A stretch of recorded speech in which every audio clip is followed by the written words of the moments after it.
بسم اللہ الرحمن الرحیم۔ السلام علیکم۔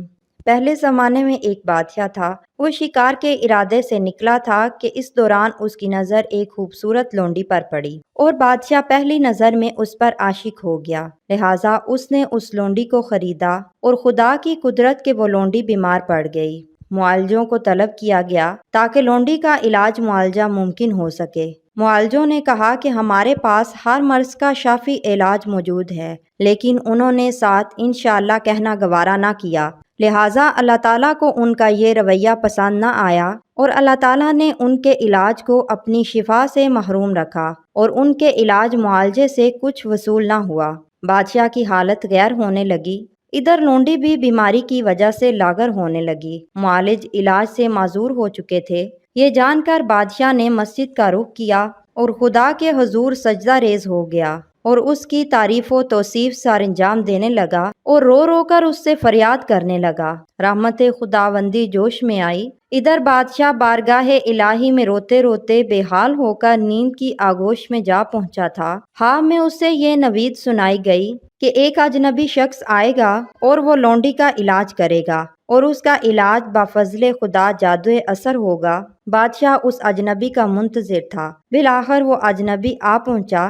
بادشاہ نے اس کا استقبال کیا۔ بادشاہ نے اس اجنبی مہمان سے ملاقات کی اور عاجز و انکساری کے ساتھ پیش آیا اور اس سے مدد کی درخواست کی۔ بادشاہ اس اجنبی کو بیمار لونڈی کے پاس لے گیا۔ اس نے لونڈی کا معائنہ کیا اور یہاں انکشاف ہوا کہ معالجوں نے اسے جو دوا دارو دیا تھا وہ درست نہ تھا، کیونکہ وہ جسمانی طور پر درست تھی بلکہ دل کی بیماری میں مبتلا تھی۔ لونڈی کے مرض سے آشنائی حاصل کرنے کے بعد اجنبی نے بادشاہ سے کہا کہ میں تنہائی میں لونڈی کے ساتھ بات چیت کرنا چاہتا ہوں۔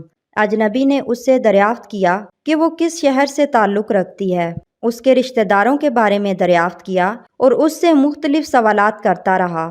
در حقیقت وہ جاننا چاہتا تھا کہ لونڈی کس کے سامنے اپنا دل ہار چکی تھی۔ لونڈی کے ساتھ اجنبی کی بات چیت کے دوران اچانک کسی موڑ پر شہر سمرقند کا ذکر آیا۔ اس شہر کا نام سن کر لونڈی نے ایک ٹھنڈی سانس لی اور اس کی آنکھوں سے اشک بہنے لگے۔ اس نے اپنی داستان سناتے ہوئے کہا کہ اس شہر میں ایک تاجر نے مجھے ایک امیر کبیر سونار کے ہاتھ فروخت کیا، جس نے مجھے 6 ماہ اپنے پاس رکھنے کے بعد دوبارہ فروخت کر دیا۔ اس تذکرے پر لونڈی کے چہرے پر زردی چھا گئی۔ اجنبی نے لونڈی سے اس سونار کا نام پوچھا اور پتہ دریافت کیا اور اسے تسلی دی کہ فکر نہ کر، تیرا مرض میں سمجھ چکا ہوں، اب تیرا مرض انشاءاللہ رفع ہو جائے گا۔ اجنبی نے لونڈی کے مرض کے بارے میں چند ایک حقائق بادشاہ کو بتا دیے اور بادشاہ سے کہا کہ ایک ایلچی کو سمرقند روانہ کیا جائے جو سونار کو انعام و اکرام کا لالچ دے کر دربار میں لائے تاکہ اس کو دیکھ کر لونڈی کی جان میں جان آئے۔ بادشاہ نے 2 ایلچی سمرقند روانہ کیے جو اس سونار تک جا پہنچے اور سونار کے فن کی تعریف کرنے لگے اور بادشاہ کی جانب سے کچھ انعام و اکرام اور سونا چاندی اسے پیش کیا گیا اور اپنے ساتھ چلنے کے لیے کہا۔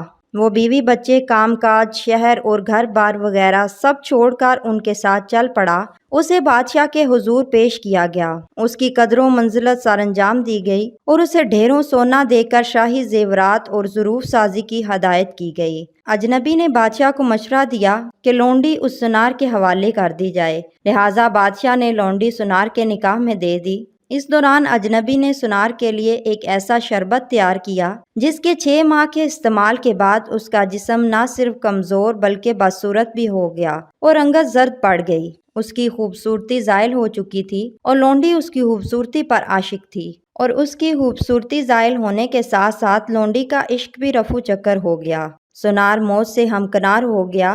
اجنبی کے ہاتھوں سونار کی ہلاکت مصلحت خداوندی تھی۔ اجنبی نے اسے کسی خوف کی بنا پر یا کسی امید کی بنا پر بادشاہ کی خاطر ہلاک نہ کیا بلکہ مصلحت خداوندی کے تحت ہلاک کیا، کیونکہ اسے ایسا کرنے کا حکم بذریعہ الہام ہوا تھا۔